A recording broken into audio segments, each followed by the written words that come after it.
Okay. Hello. Good morning. This is my third reading of this first chapter. Hopefully this time we won't have big glitches and rubbish getting in the way. It's currently 11:13 p.m. on Wednesday the 29th of April 2020. I'm gonna grab my journal real quick.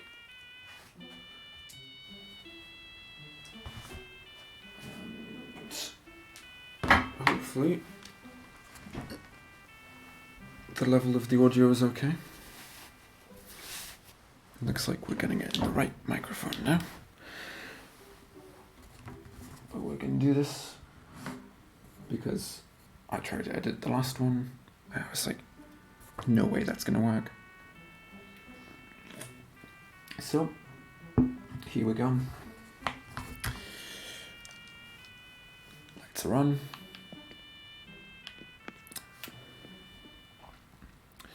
And checked. Oh. Current resolution is not optimal. Oh, really? Really, really, really?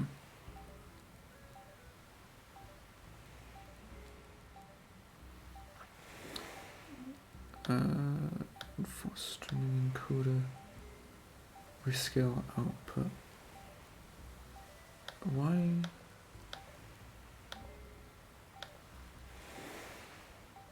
Well, I don't really care about optimal resolutions. Okay.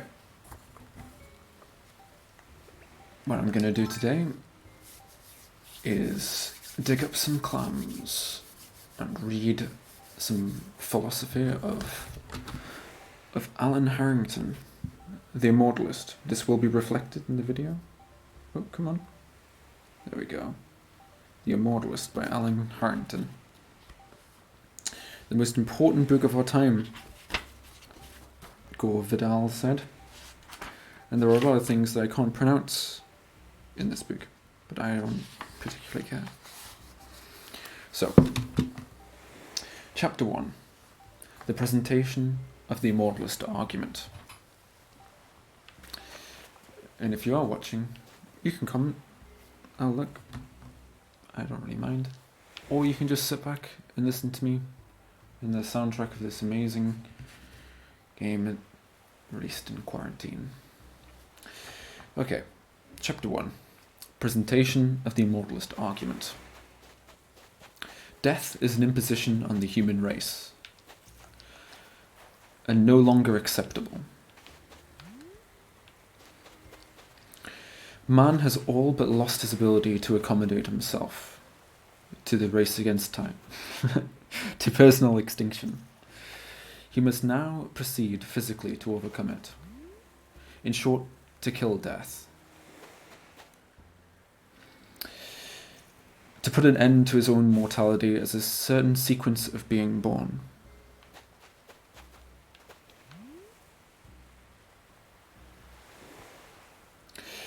Our survival without God, we once knew, comes down to a race against time.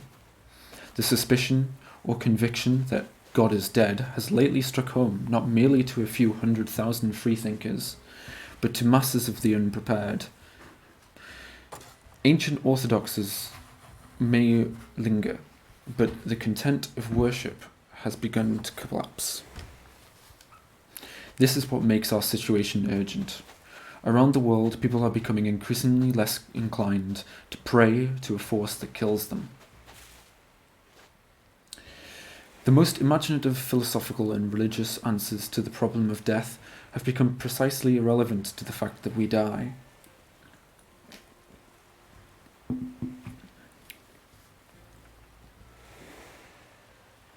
Humanity's powers of self-deception seem to be running out. The modern theological word games may be pleasing to some Arians. Let jazz be permitted in the old spiritual gathering places. Such developments must be understood as gallant, but altogether pathetic holding operations. Emotionally, growing millions are in crisis. Men are so needlessly mad, wrote Pascal, that not to be mad would amount to another sort of madness. 300 years later, with the mass communication of anxiety and new weaponry and drugs in our possession, we need only open the morning paper or sit down to the television or look into our own lives to observe the signs of a growing spiritual insurrection. Life as it used to be seems to be in the process of slowly exploding. We wonder at bursts of senseless violence that seem likely at any moment to invade our days and nights. Yet, is this sort of behaviour necessarily irrational? If sanity now calls upon us to accept death without hope,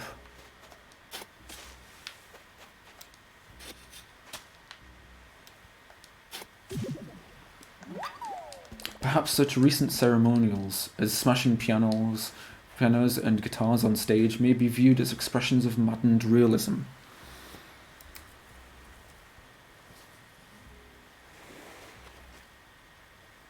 We ought to say immediately that these outbreaks of distress, for the most part, afflict those who have time to think beyond the problem of barely staying alive. When economic misery exhausts the psyche, horizons draws in.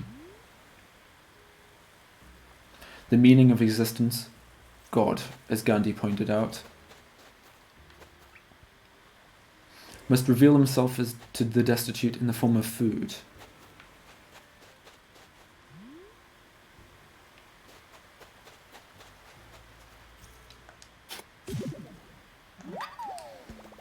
Nor will the oppressed people who have yet to win regain their dignity suffer overly much from thoughts of death and meaninglessness, since for them death lives, remains present everywhere, and therefore speculating about it is redundant. In particular, the revolutionaries of today, or any time, while the revolution is in prospect or event actually going on, rise above this condition. One of the advantages in having a cause is that it saves you from worrying about what life means. Indeed, this is what attracts many people to communal action. Just as during World War II, anti-fascism seemed a sufficient excuse for living, so the fight against one injustice or another has tended to deliver present-day activists from such maladies of privilege as intellectual doubt, cosmic weariness, and boredom.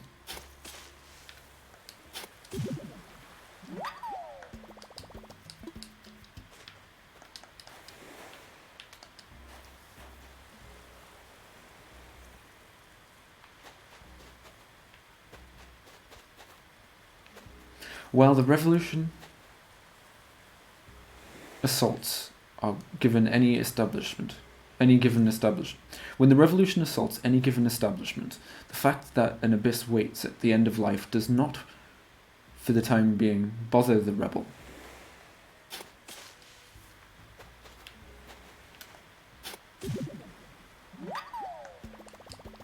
Hatred of the system and concern with advancement of the war gives a man enough to think about. Only when the battle has ended does the freed soul turn and face the cosmic menace. Who, then, has come to live in fear and trembling? I am not talking about the great bulk of the rest who are not actively at war. I am talking about the great bulk of the rest, not actively at war, within reach of print and television, people of the city, town and suburb getting along reasonably well, who except during vacations walk on pavement. Among the currently divisive majority, an unmistakable phenomenon can be observed. Civilized humanity is signalling. It seems to be both an SOS and a warning. In many languages and forms, the coded sign repeats, "Change this scene, or we will." The message has by no means gone unnoticed. Governments, the professions, universities, and the clergy, social agencies of every description have paid close attention to the semaphore. And when they don't, their sanctums are frequently invaded by large crowds carrying signs and shouting obscenities. What does this violent mood portend?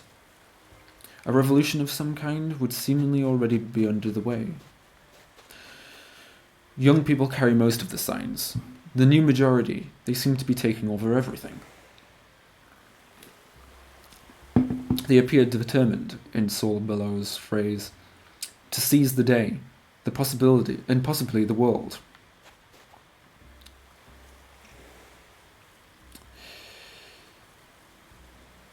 But there is something desperate as well as knowing in the way they are going about it, for theirs has really been a revolt against meaninglessness.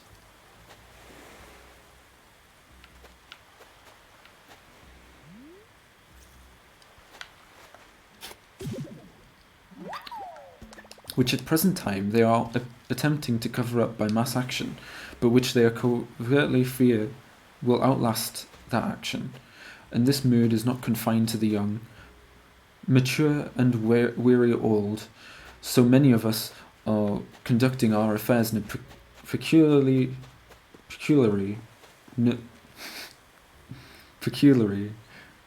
it's a weird old word, peculiarly nervous fashion,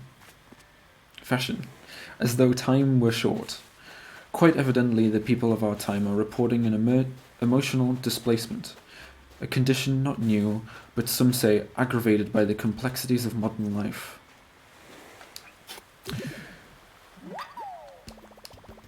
The diagnosis, roughly speaking, angst, alienation. The treatment, any public library catalogue offers an assortment of prescriptions. Also a host of new preachers and messiahs. Their life plans usually involve one or a combination of these choices. Spiritual uplift, psychiatric consultation, group action, drunkenness, embracing the outdoors, making love as often as possible to the edge of consciousness and forgetting about anything else. Burying oneself in work, games, and large families.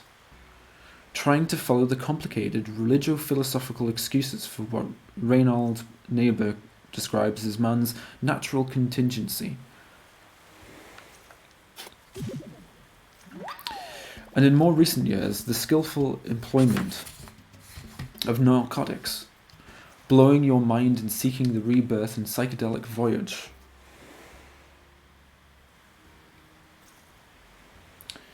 Unfortunately, these panaceas have a single fault in common. They're all varieties of self-hypnosis. Without exception, they aim to cover up our condition rather than change it, tiptoeing around like the old man with a young bride. They dare not come to grips because the bride is death. Meanwhile, frightened, vulnerable, and increasingly angry civilized men continue to signal their warnings. Though coded, the message is that of a grown-up child, and childishly easy to read. The problem, expressed in whatever form, feelings of isolation, aggressive behavior toward one another, massive paranoia, and the common inability to believe, commit, or care derives going back to the beginning from a single cause.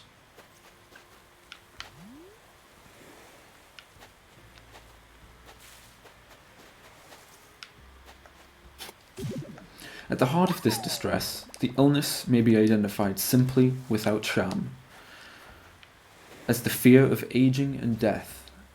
All else is peripheral, and finally unimportant. Hence, no therapeutic treatment, however inspirational, can do more than apply a coating of salve to our concern. The problem causing civilized men to semaphore frantically and strike out in all directions is neither social nor philosophical, nor religious, or even psychiatric. Rather, is based solidly on the intolerable recognition only now emerging to general consciousness. With protective myths and orthodoxies having been stripped away, not merely the knowledge but the gut realization that the void is waiting for everybody, and that each of us is going to vanish into it.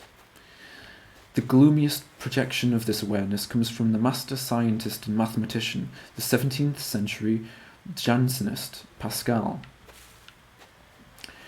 That death, which threatens us in every moment, must infallibly place us within a few years under that dreadful necessity of being forever either annihilated or unhappy.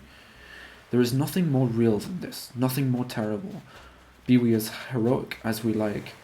That is the end which awaits the noblest life in the world. And I know not who put me into this place rather than in another, nor why the short time which is given to live is assigned to me at this point rather than another in a whole eternity which has been before me or which shall come after me. I see nothing but infinities on both sides, which surround me as an atom, and as a shadow which endures only for an instant and returns no more. In our era, Paul Tillich updates the same idea. We are a generation of the end. We should know that we are death has become powerful in our time. For nearly a century this was concealed in Western civilization. We forget that we are finite. We forget the abyss of nothingness surrounds us. Now, we need not detail any more such pronouncements. The point is that philosophers feel this way, but that the point is not that philosophers feel this way, but the insight into doom, once the privilege of certified thinkers, has now been brought home to nearly everybody who can read. It is the something new of our day. All around us we have the spectacle of overflowing millions, no longer praying but grasping for salvation. Behind all facades of sophistication and toughness, each in his own style, every man for himself. Salvation by whatever means, and quickly, it has become the central passion that drives us, a need rapidly turning into an imperious demand to be rescued from nothingness. This is not to deny that life can be sunny and lusty, packed with fascinating hours, and everybody has the chance to turn his span into an adventure filled with achievement and lovemaking, and that we dance, skydive, float in space, build marvelous computers, and climb mountains under the sea. Admit too that we have never had such music and proliferating excitement and varieties of challenge. Still, after the exuberance of being young, as young men and women grow only a little older, there begins to intrude on all of our senses a faint disquiet. At first it visits intermittently. The occasional feeling of a shadow seems not too important, perhaps an illusion. Then it reappears. In the beginning, the shadow may be mistaken for doubt about certain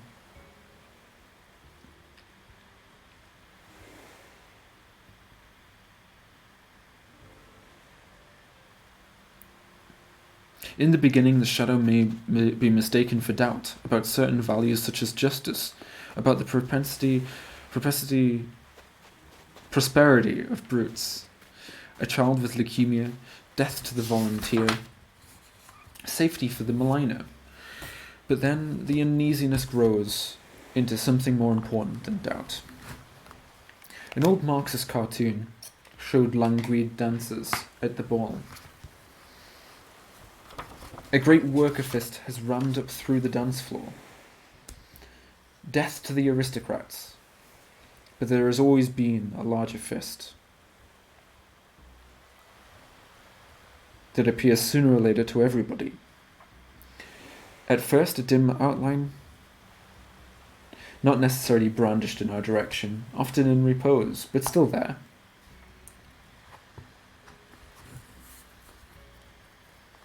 It becomes a strange, inconstant vision. Inconstant vision. Sometimes the fist recedes and appears to vanish, and then to return another day.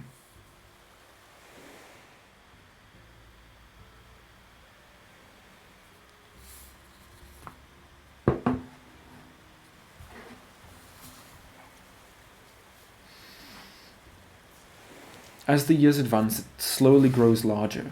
Why it should be poised over us becomes as much a mystery as the menace of the fist itself. The vision intrudes unexpectedly, not only in the middle of the night, but perhaps during cocktail hour, after the football game, while you watch your children on the lawn. Not that we think about it all the time, people just have other things to do. Still, it remains just beyond our attention, waiting.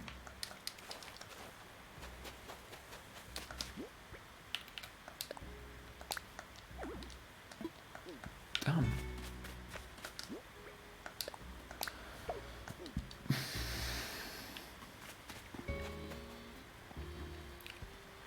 We do our best to put the vision off somewhere, make it remote, or close it off with black jokes. Any new religion is eagerly grasped for a while. We must kick the vision, by whatever means, otherwise all experience dissolves in irony, since it and we will soon be gone. In this state of mind, love, which passes, can become too much trouble. Without faith, compassion seems useless. But now, precisely at the wrong time, men by the millions are in danger of succumbing to the tremendous input of their own information, which has all but destroyed their faith.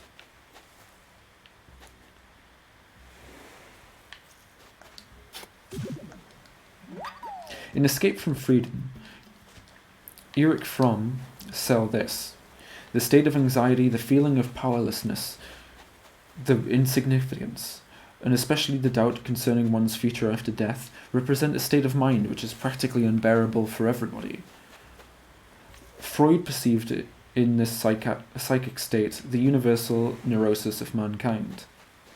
As Norman O. Brown has expressed it in Life Against Death, neurosis is not an occasional aberration. It is not just in other people. It is in us. It is in us all the time. Man has established in himself a psychic force opposed to his own idea. The force grows from a will to self-destruction, which he tries to resist. Unfortunately, the death instinct is at the core of the human neuroses. Therefore, mankind, unconscious of its real desires and unable to obtain satisfaction, is hostile to life and ready to destroy itself. A pure insight, certainly, but perhaps not deep enough. Would it be ingenious to explore the possibility that fact of death alone, all by itself, may be what is at the core of human neurosis? Perhaps man is not in the least hostile in his own consciousness, but only to life with death at the end of it.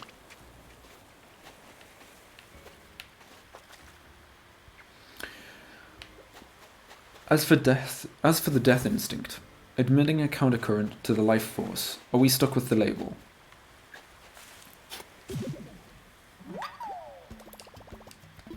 It might be asked, for instance, whether the death instinct could not just as well be performing as also an instinct to be reborn by changing from one form to another, crossing the border of death in between.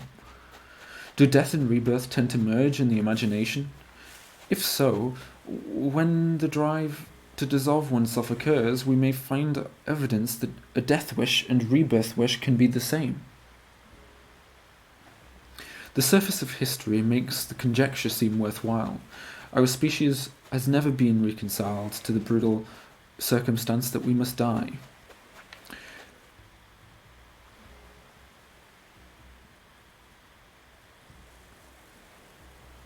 Though the centuries that we have invented through the centuries we have invented an incredible number of explanations to account for our individual forms decomposing in agony and returning to the earth, the mysterious happenings of death has led humanity to expiate primal guilt in both monstrous and beautiful ways.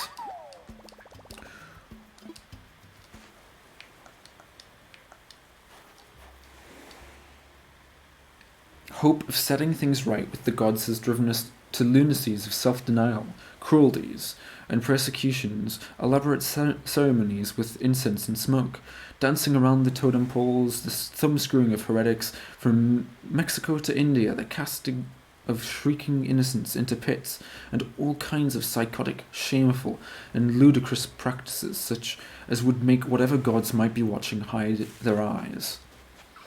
In the East we have been more subtle, attempting to placate destiny by an elaborate pretense of not wanting to survive, or preferring nirvana to the eternal return. But elsewhere, listen to wails, songs, shouts, hymns, and chants, the voices of Islam, Christianity, Judaism, and atheism join as one.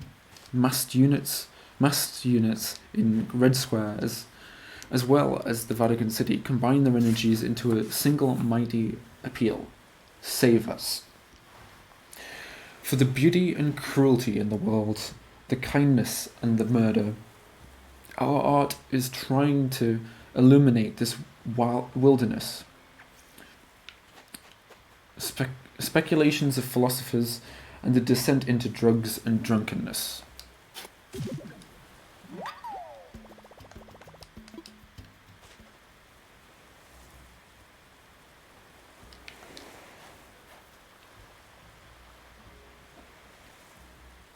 Today's wildly emotional crowds rushing around the world's streets are all organized around death and designed to protect each of us from annihilation here or elsewhere. Dostoevsky penetrates our situation with one quick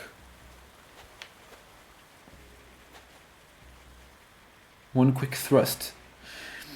In The Possessed, Kirillov, the engineer, about to become his own god by committing suicide, man simply invented God in order to not kill himself. That is the sum of universal history down to this moment. And tracking man's spiritual history, we can follow this path from beginning. Human consciousness longs and plans to perpetuate itself out of an individuated consciousness, which is original sin. With Miguel Unamuno, called The Hunger of Immortality is born. Man craves personal immortality, but observes that everyone dies. He creates gods and worships and placates them, assuming that we must have done something wrong. Constructs systems of self-punishment.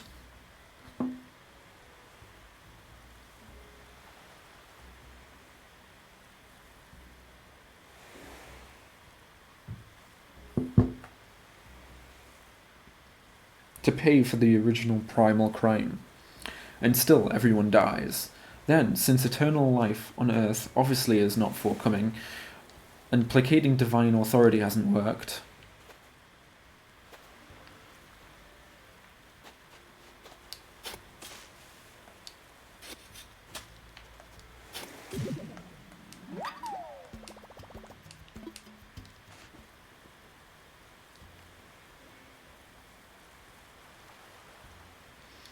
he more or less unknowingly resolves to knock down the gods, or replace them, or to become God.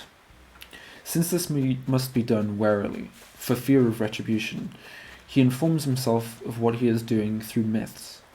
In this dream projections, the Promethean and the Satanic types, or the foolish women such as Eve, always undergo a severe chastising, but the idea of rebellion is thereby passed along.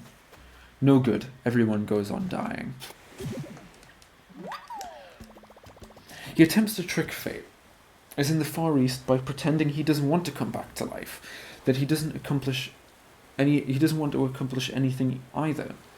Now he grovels before the gods, saying, "All right, I won't eat or make love often. I'll play half dead in advance, refuse to enjoy, and even die before I die. Offer myself for wounding, expose my undefended belly, genitals, backside, anything. Is that what you want?" No help. Thus men alternate between abject surrender and assertiveness. But whatever our tactics, we have always been in a state of permanent revolution against the imaginary gods.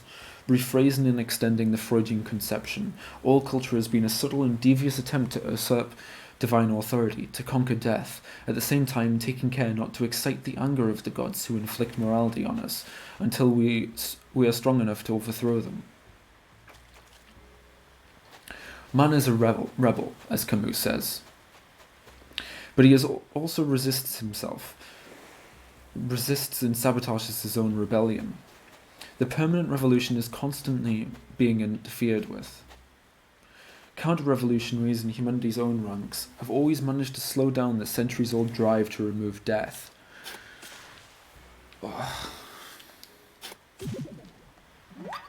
Their countermeasures spring from an ever-changing set of superstitions. A fifth column of superstition obstructs every advance against the citadel of death. Oddly enough, in an evolutionary context, the race's sabotaging of its own process may turn out to have been functional. An innocent revolutionary spirit running ahead of scientific advances, without superstition to slow it down, might long since have killed itself off, after prematurely looking death in the face. To rein ourselves in, we invented primal guilt, even if it is, or once had, evolutionary sanction. Guilt is more than painful. The imaginary gods in our psyche exact as toll. When they are threatened, they strike back and sometimes cause us to panic, to twist and turn, and to become frightened of our own daring. To hate and fear others who dare, challenging the gods that estrange us from ourselves as well as from others, and to make us odd and unconfident. It can reduce natural exuberance and make all this acceptable as payment for hubris. The rebel is at all times exposed, vulnerable, and afflicted by suspicion that in his refusal to accept divine authority, which leads to death, he is somehow wrong. Above all, we conceal from ourselves the existence of our underground drive against the cosmic establishment. Men must keep it from themselves that they are in a revolt against the gods or against nature. Only by means of this hypocrisy has our species been able to keep the revolutionary program going. It has enabled man to plot against his gods while he worshipped them. A disguised drive towards divinity, the creation of our own divinity, carries us forward. At certain times we advance too quickly, and the gods in our heads inflict a terrible revenge, sometimes on ourselves, more often on others. Galileo and Bruno moved far too far out in front of their day, and are cut down. But in another country, in Jung's phrase, the godly sense of curiosity strives for birth. Man, in the person of Francis Bacon, sets up the scientific method to dominate his environment, to remove all mysteries, divine property, in order to find the base Archimedes sought, the place to stand from which he could move the world and ultimately remove death. Here, I don't know when you messaged those, but hello. Happy for you to join me during this reading. Take a drink and see if you respond.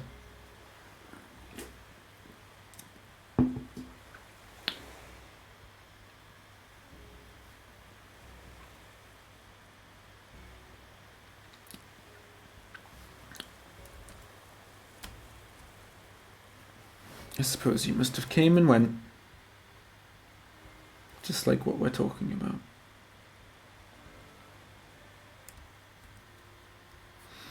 Okay, I'll continue. In his recent study on aggression, Konrad Lorenz reminds us of an inestimable important fact that by the process of phylogenetic ritualization, a new and completely autonomous instinct may evolve, which is, in principle, just as independent as any so-called great drives, such as hunger, sex, fear, or aggression, and which, like these, has its seat in the great parliament of instincts.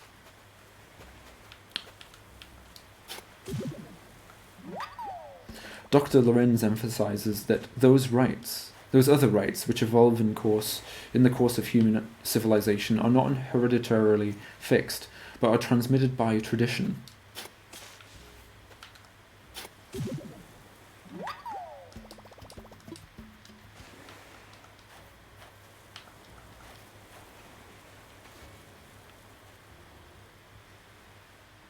And must be learned afresh by every individual. Hence, a biological accounting for such activity is not required.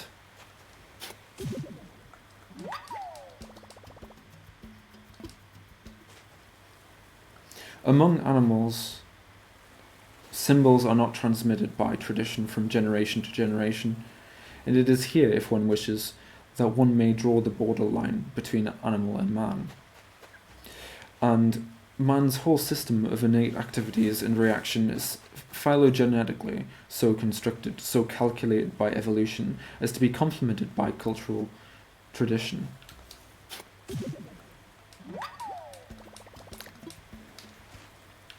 For Dr. Lorenz's conclusions, it would seem unnecessary to question whether the struggle for individual immortality, if such can be shown to exist, is derived from animal traits. Doubt whether activity of this kind can be filed under instinct or drive becomes equally irrelevant. It will be enough to show from man's history and continuing behaviour that one of his consistently prevailing modes of activity, conceivably his project since time began, has been that of seeking ways to perpetuate his individual forms, ourselves. If we have a clue here, then the animal-originated drives or instincts can be supposed to have been redirected in the special interests of human survival. Does the Darwinian struggle for existence continue unchanged in modern dress?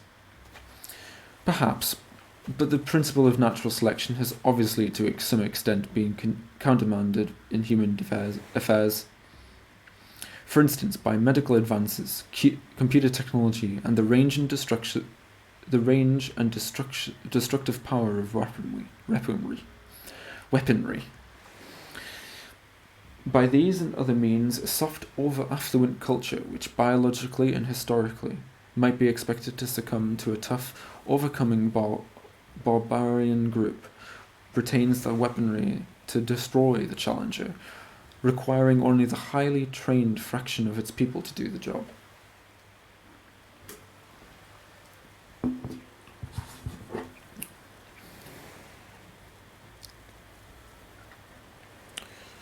Where men are concerned, we are dealing with for practical purposes is an inevitable response to life's intolerable ground rules. We have a condition, individual man's knowledge that someday he will die. Given the scope of human awareness,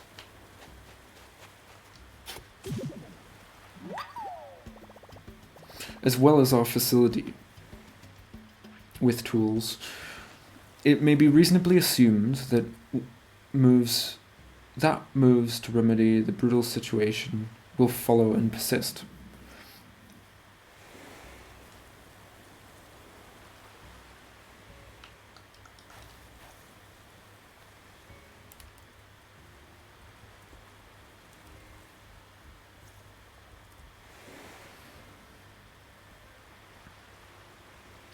Arrogance is not required to advance this thesis.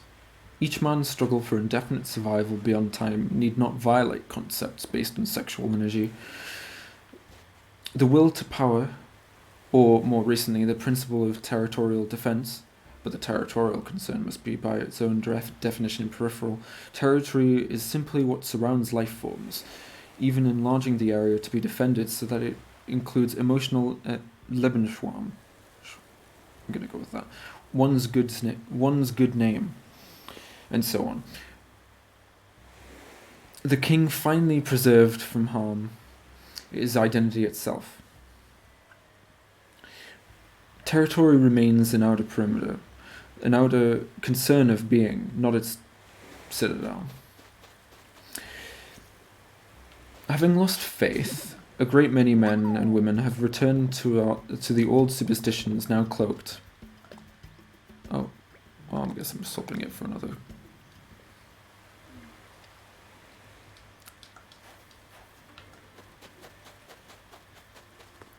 I'm going to start again from that paragraph once I get up to the crafting bench or whatever it's called. Let's craft. Okay, I'm gonna turn it down a little bit here because I know that this is quite a loud part. Okay. Having lost faith in a great many men and women have returned to the old superstitions, now cloaked in new disguises. God may have retreated, but the gods today are by no means dead. Though disposed to destroy them, we simultaneously bow down to some of the weirdest assortment of deities ever known, such as history, success, and statistics. We worship purveyors of luck, fashion, and publicity. We follow shifting gospels based on journalistic graffiti, passing for honest news. We humbly receive the word from makeshift divinities seated at the head of couches, sexual statisticians, psychological testers, poll takers, various merchants of paranoia, the manipulators of public relations, and television personalities, the multiple gods of our quickening century. This is to say that increasing numbers of civilized men and women are progressing or retrogressing into a pagan state of mind. The most sophisticated as well as humble people live in fear of these gods, and atheists, most of all, are guided by the need either to live up to their examples or compete for their approval. What emerges astonishingly is that the old gods in new forms live on in our heads, not metaphorically, but in all practical purposes alive, and that they exert a dominating influence over the great bulk of modern affairs. One development is new here. For want of any other way, the publicizing of one's excellence, fitness for survival beyond death, publicity, great and small, has become the path to immortality. The lust for do-it-yourself immortality has produced an emotional transformation in which the ideal of right conduct, formerly the passport to heaven, is being replaced everywhere by the ideal of printing one's image on all things. Yet, seeking to remedy his condition, civilized man also wildly contradicts himself, expending his energies at one and the same time to placate, impress, destroy, and replace his gods. He exhibits a craving to share consciousness with all other things, including the divine. The attempt at spiritual fusion with others can take many forms, destructive, saintly, that is to say charitable, and quiescent. Okay. Consider some recent facts. Writing in the context of Nazism, Jacques Martin heard the voices of a base multitude whose baseness itself appears as an apocalyptic sign. These voices cry out, "We have had enough of lying optimism and illusionary mortality, even of freedom and personal dignity, and justice and peace, and faithfulness, and goodness, which make us mad with distress.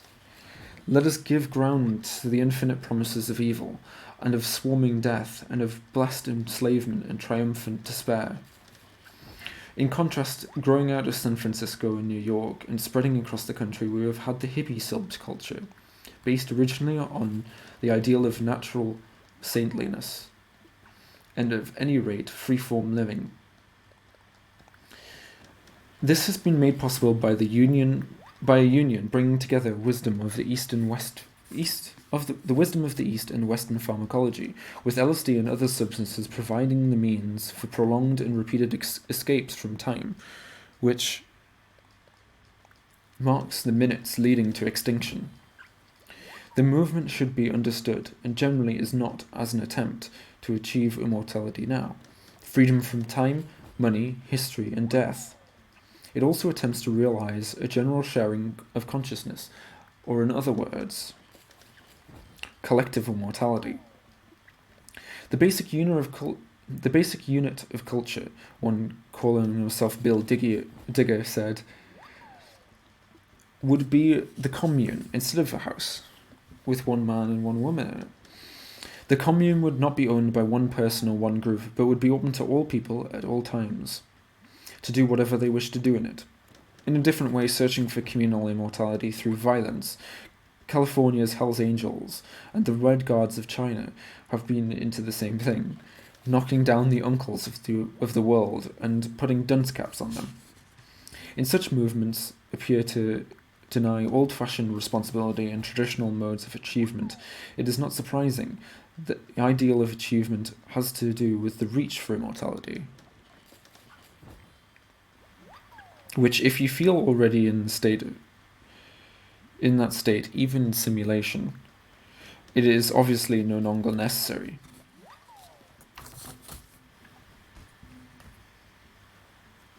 We're about to hit midnight. Let's wait for the bell. I'll quickly check all of the places.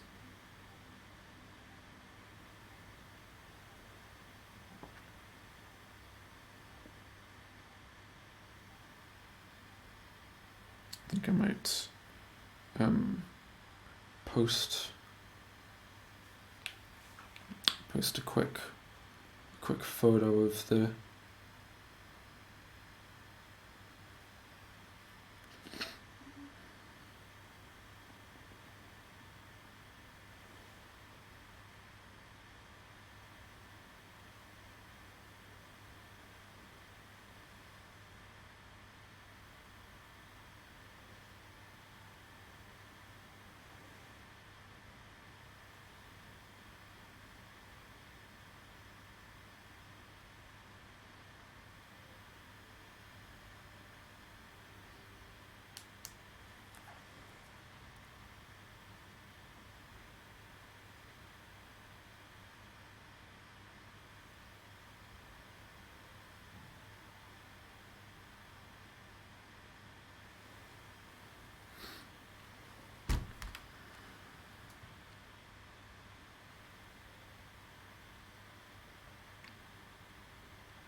Oh,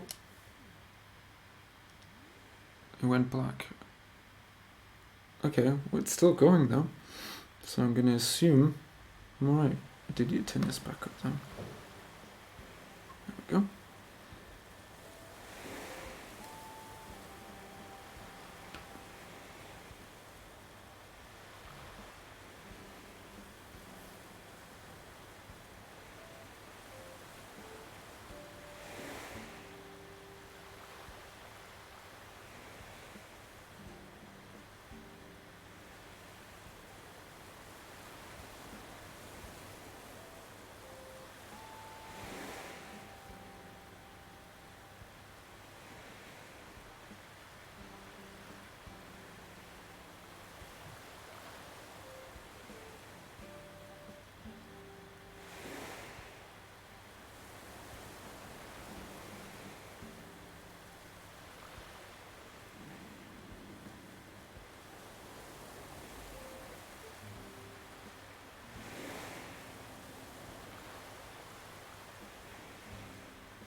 Okay.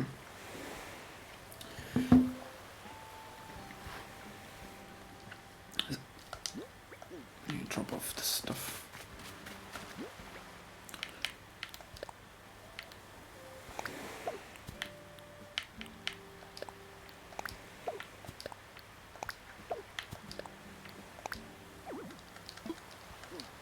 There's no room.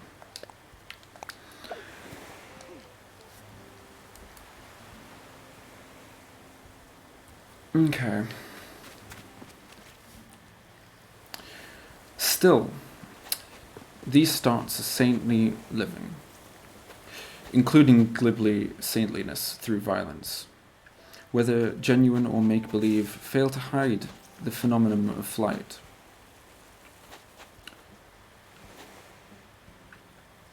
Saintliness in our time will not be able to generate corrective measures against our one long-range problem, which is death.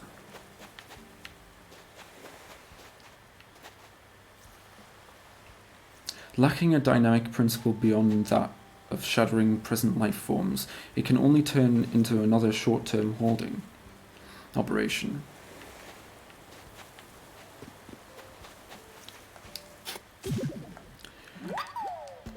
Saintliness can further charity, farming, and simple craftsmanship. It can create motorcycles for the road to nowhere. It can promote measures, at least temporarily, to restore dignity, such as mass sweeping of the refuse-strewn neighbourhoods.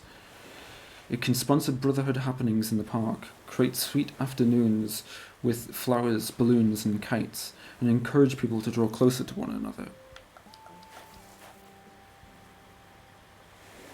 But finally, the uses of saintliness are defensive. Resisting technological inroads on the soul, they represent an attempt to deal with the neurotic industrial society by dropping out of them, and possibly the goal of all of these efforts is that of an agrarian return or a return to the small machine shop. But all the love and kindness in the world, no agrarian retreat or machine stop, rendezvous. Okay. Can prevail for long against the thought of death, except by encouraging the participants to ignore it. And as the body grows older, this cannot be done. The enlarged families of the now, people grow older.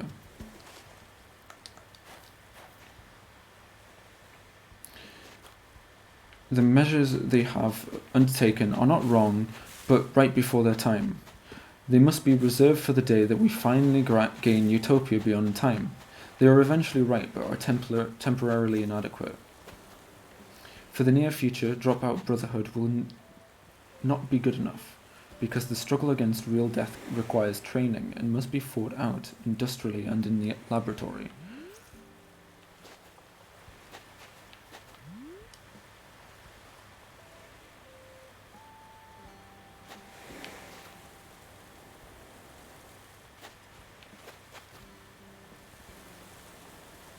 As for the psychedelic trip, no one should doubt that it can prove rewarding, if it is not taken too far and not too often. But resorted to as a complete way of life, it may hurt you in mysterious ways and achieve not much more than a temporarily helpful and perhaps cowardly cracking of identity. What makes widespread psychedelic dropping out as alarming as it can be is that if substances are used improperly, after a point, with each new voyage, return to the old identity and earthly purpose tends to seem increasingly less worthwhile.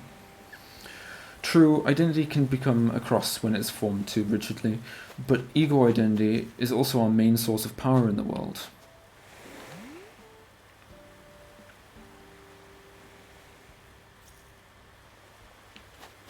I missed it again. I want to get this one. It's behind that tree. And only by organizing the power of our protesting intelligence can we hope to bring about the death-free life man must have. Finally, by blowing their minds, young men and women hide from death. It is good to sometimes to hide from death and go through a simulated death and rebirth now and again. But too many trips, indiscriminately taken, can lead to an unearthed passivity, and if passivity takes hold in this society, undesirable as it may seem, will become much worse.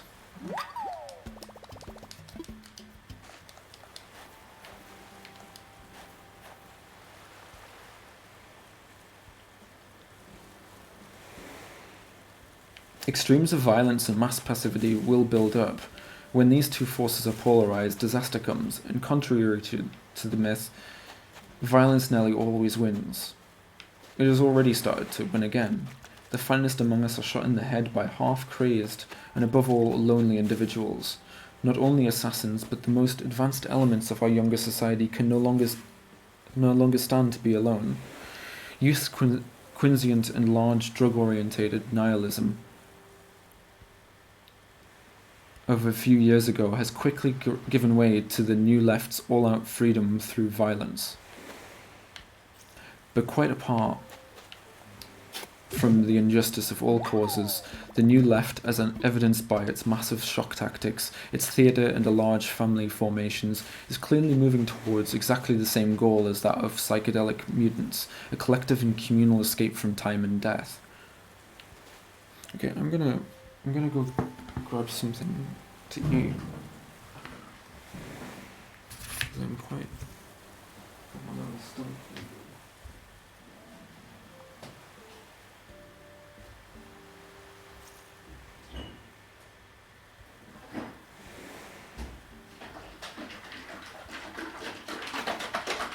It's become quite a distraction.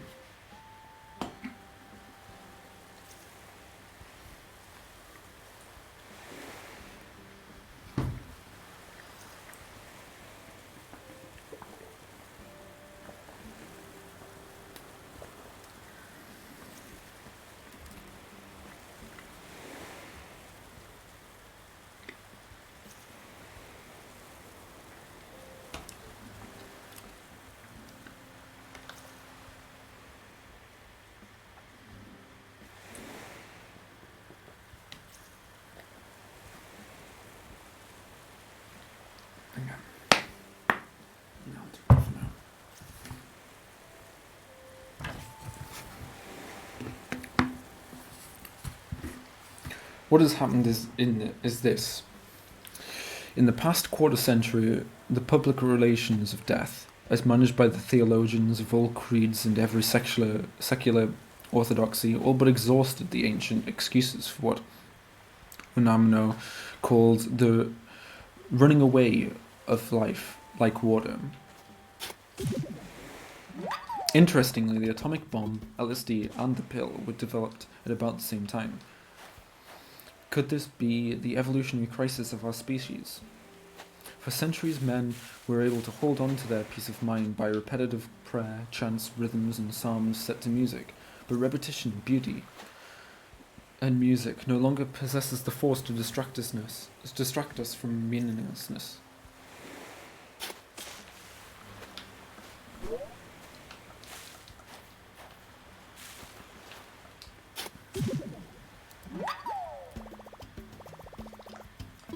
Favorite flavor of clam. Today we are in a race against time. Racing, as Martian Maritain suggests, our own apocalypse. Man's exorable, though hardly remorseless drive to divinity is taking a new, non-institutionalized forms. The species must solve the problem of death very soon, blow itself up or blow its mind. Medical help is on its way, but so too are the firepower and despair. All have computer technology behind them.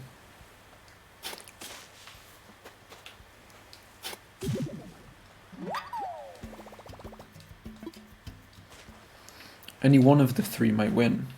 Will medical advances to arrest the aging of human tissues prevail over weaponry and mass psychosis? This has become the question of our time and conceivably of all time. The Immortalist position is that the usefulness of philosophy has come to an end, because all philosophy teaches accommodation to death and grants its static finality as the human condition. Art, too, insofar as it celebrates or merely bemoans our helplessness, has gone as far as it can. The beautiful device of tragedy ending in helplessness has become outmoded in our absurd time, no longer desirable, and not to be glamorized. The art that embellishes death with certain beauty and celebrates it in music belongs to other centuries. It comes as no surprise that traditional forms of art are being shattered, with the editing and fixing of life no longer allowed. Our participation is demanded in these works. We cannot be spectators. The discotheque takes its place as an electric art form. We loosen our anxieties with the help of enormous guitars in a temple of fragmentation. Kinetic and luminous forms reach out and bring us into the action. Declaimed poetry now so often set to music, multiple screens, happenings that frequently involved orgy and obscenity, all have one purpose: to smash the separateness of everybody present. To expose feeling and break through thinking. To make us live, in the phrase that Alan Watts has quoted from Ananda K. Kumaraswamy, a perpetual uncalculated life in the present. And all this too amounts to one more attempt to hide from the end, by substituting Dionysian togetherness for romance, and a bombardment of the senses, light works of the soul, a sort of electronic Buddhism in place of sequential perception, the use of kinetic environment as an art form removes death, creating the illusion of the eternal now, an illusion in that it seems to guarantee the eternal youth, which of course is what this generation is really after. The Immortalist thesis is that the time has come for man to get rid of the intimidating gods in his own head. It is time for him to grow up out of his cosmic inferiority complex.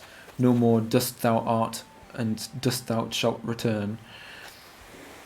Bring his disguised desire into the open, and go after what he wants. The only state of being he will settle for, which is divinity. We have circled the moon, harnessed nuclear energy, artificially reproduced DNA. And now we have biochemical means to control birth.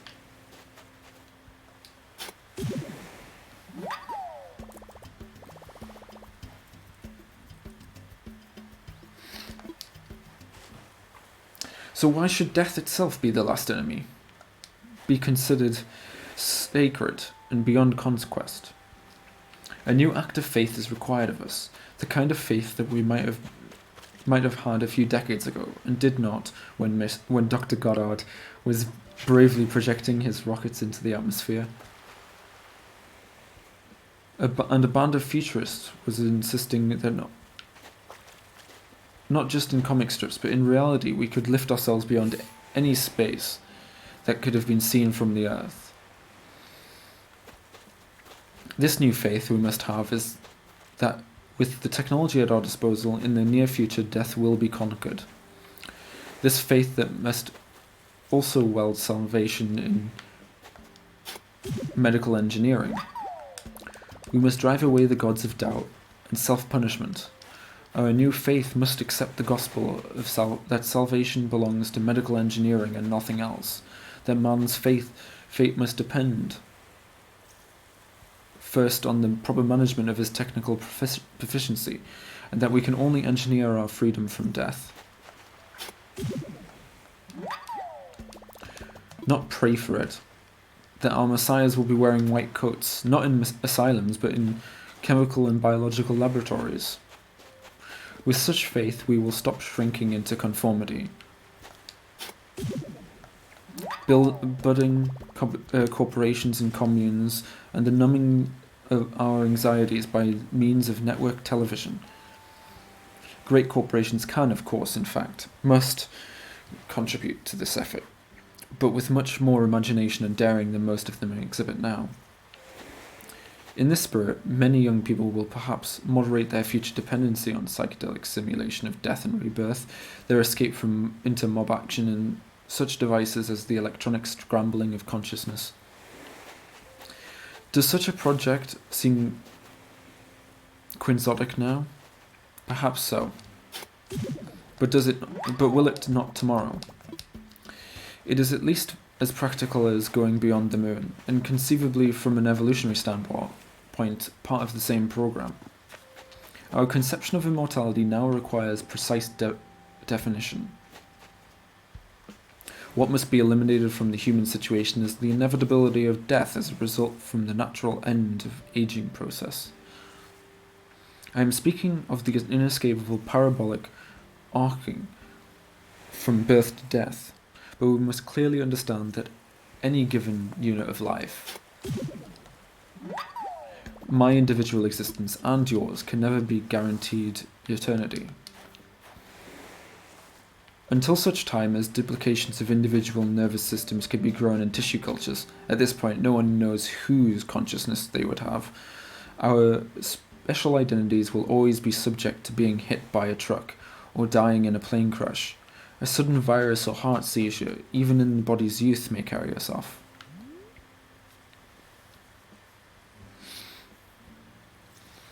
Statistically, looking ahead thousands of years, the chances are that every human and even inanimate form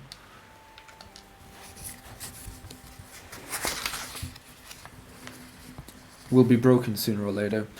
But the distress felt by men and women today does not arise from the fear of such hazards.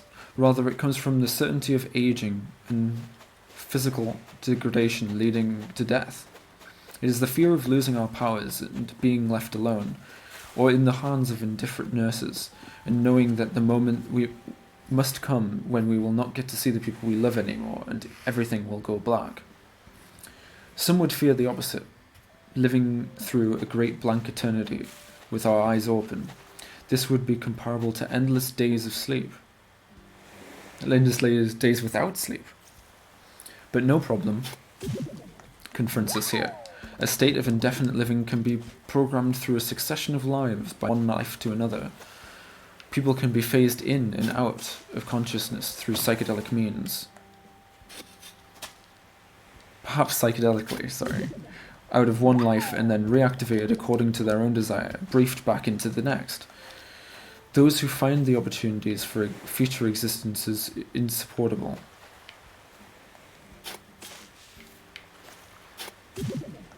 will be welcome to decline rejuvenation. For others who prefer a life not risk-free, the 0 and 00 of accidental death can provide the spice of chance in the living continuum. In the society that someday will live beyond time, what is now called the absurd will undoubtedly turn into our saving grace.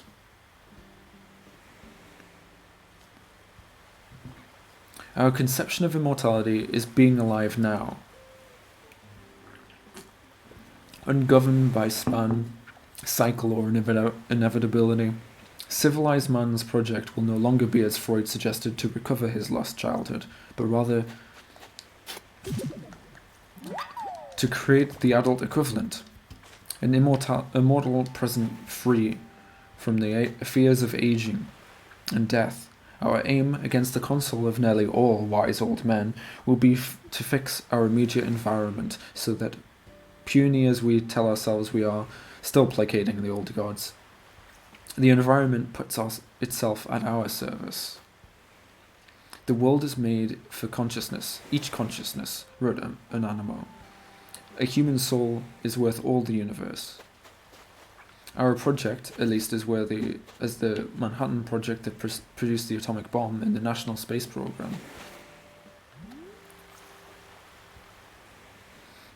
can be to individualize eternity, to stabilize the forms and identities through which the energy of conscious life passes. An immortality program would not nearly be as expensive as atomic energy and space projects.